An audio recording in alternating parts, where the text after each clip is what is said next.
In 1977, the world was hit by a movie that had come way before its time. It left the audience awestruck and filled with imagination. This movie takes place in a galaxy far, far, far away. I don't know if you guys know it yet. The movie is Star Wars. Now, there's 6 Star Wars movies. All of them are directed by George Lucas. But today I'm going to try to convince you into seeing the new one that's coming out in 2015. Now, if you've never heard of Star Wars, which I find that very, very hard to believe, it's pretty much about this evil empire against this rebel army that takes place in space.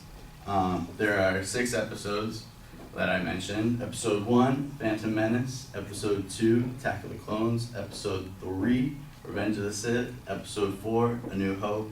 Episode 5, The Empire Strikes Back. And Episode 6, The Return of the Jedi. And one thing that George Lucas did with these movies which was unheard of and which makes Star Wars very unique, is that he started with Episode 4 and then made 5 and then 6, which is kind of weird if you think about it. He pretty much started halfway through a story and then went back 16 years later and told you the first part and made Episodes 1, 2, and 3, which is very unheard of, like I said before, and makes Star Wars very unique. And Marco Ciccone wrote in a movie review on flickdirect.com. He says, "In 1977, I walked out of Mall 16 theaters in a daze. I just had my 9-year-old brains blown to the back of my head. I didn't want the experience to end. To say it had an impact on me would be to sell it short." Now, if the story plot and the way it's set up doesn't really attract you, I know the characters will. Characters such as R2-D2, this little robot, just rolls around and seems never to get hurt somehow, and he's always around danger. And then Han Solo, who's ladies' man, has this cool ship and flies super fast, cool dude. And then guys like Yoda, who's a Jedi master. And if you don't know what a Jedi is, Jedis are pretty much the original gangsters. They are the coolest dudes ever. They can just move stuff with their mind. They have this lightsaber that just cuts through everything, does whatever they want. They're just insane. And characters like this, really brought Star Wars to be one of the most successful franchises of all time, movie franchises of all time.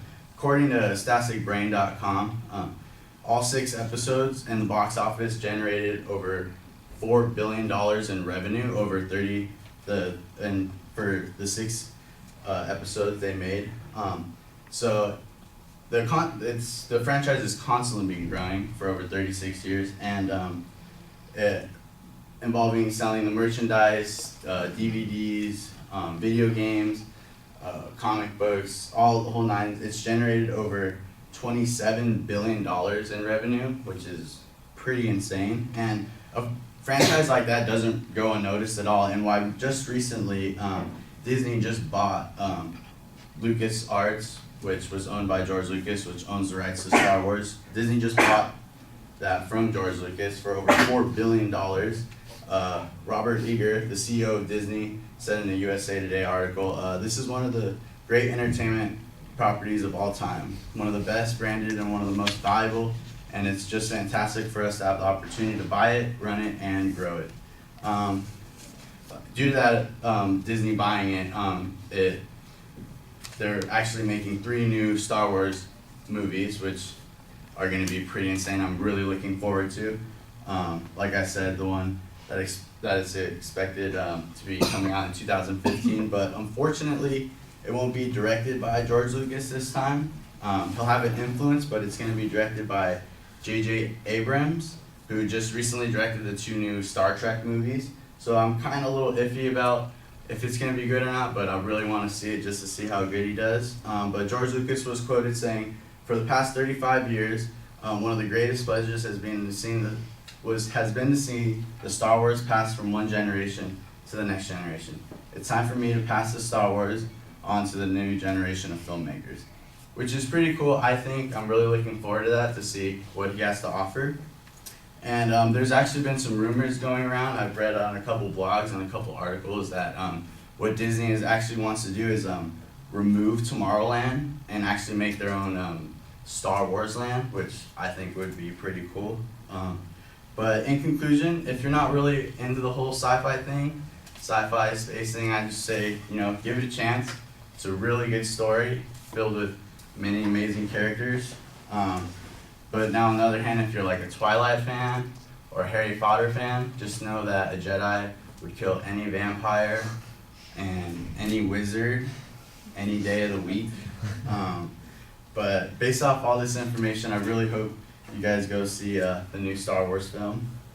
But make sure you do see all first 6 before you see this one in 2015, because you won't understand really anything unless you do see the first 6. So do that. But yeah, so go see them. Make sure you see all the first ones. And if this speech wasn't that persuasive, I know those movies will be very persuasive into seeing it. And may the Force be with you.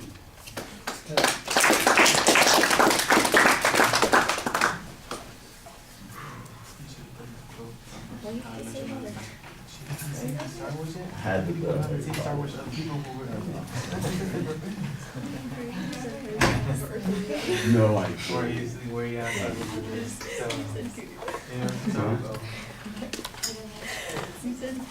would be dedicated to that's pretty long. I haven't watched them. I like seeing kids. Andrea, what did you think? Not here? All right. Well, then I'll tell you what I thought. Just half a second here.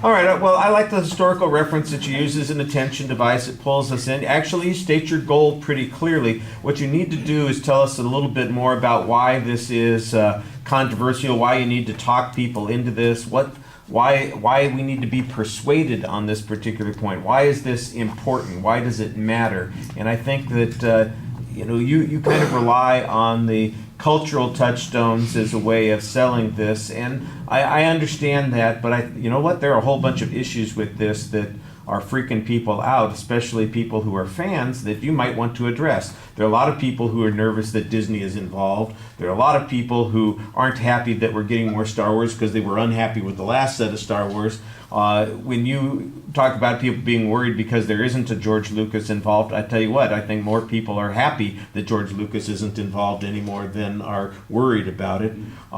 Just to point out a factual issue early on, I'm not trying to be a smart-ass wise guy on any of these kinds of things. Lucas did not direct all 6 of the movies. Empire Strikes Back was directed by Irvin Kershner, and Return of the Jedi was directed by Richard Marquand. Yes, I am a geek. I do know those things. But they are Lucas's babies. That part's true. But the biggest criticisms from the people who are fans of this are of the prequel movies and the way that George Lucas seems to have sold out what he created originally and turned it into this, cartoony thing that is not really about the same kinds of stuff and is the performances and all that kind of stuff. There's a lot of criticism about that, and so people are worried about that going forward. I think those are the people that you probably need to reassure. Anybody who's generally interested in Star Wars movies, they're excited there's a new Star Wars coming out. You don't have to talk general fans into those kinds of things, but you got to look the people who are Disney, and I've heard criticism of J.J. Abrams too, that what the hell is he doing? He screwed Star Trek, now he's going to come and screw Star Wars, that sort of thing. And I don't think that, but I'm telling you that's the kind of stuff that I've seen about those issues. So I think there's controversy on this.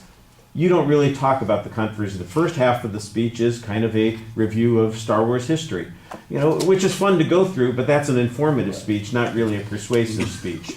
The anticipation of the next movie, it's coming out in 2015, so why should we be looking forward to it?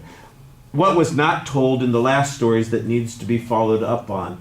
What could we look forward to because of new people being involved? Disney, J.J. Abrams, a new storyteller, that sort of thing.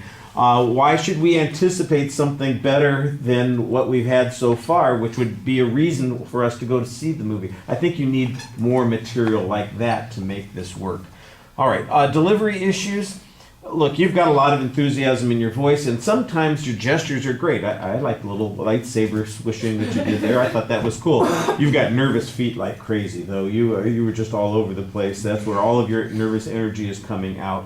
Your eye contact is inconsistent. Somebody over here you really like because you talk to them a lot, you know. And did you notice that? And the rest of us are kind of like, occasionally you think about us, but usually it's, you know, right back over to the people in the corner here. So you need to spread the love around a little bit. You know, pretend like Yoda's sitting over here and that Luke's over there, and you know, Princess Leia in the bikini is right here. You know, so that you spread your attention a little bit. All right. Thank you.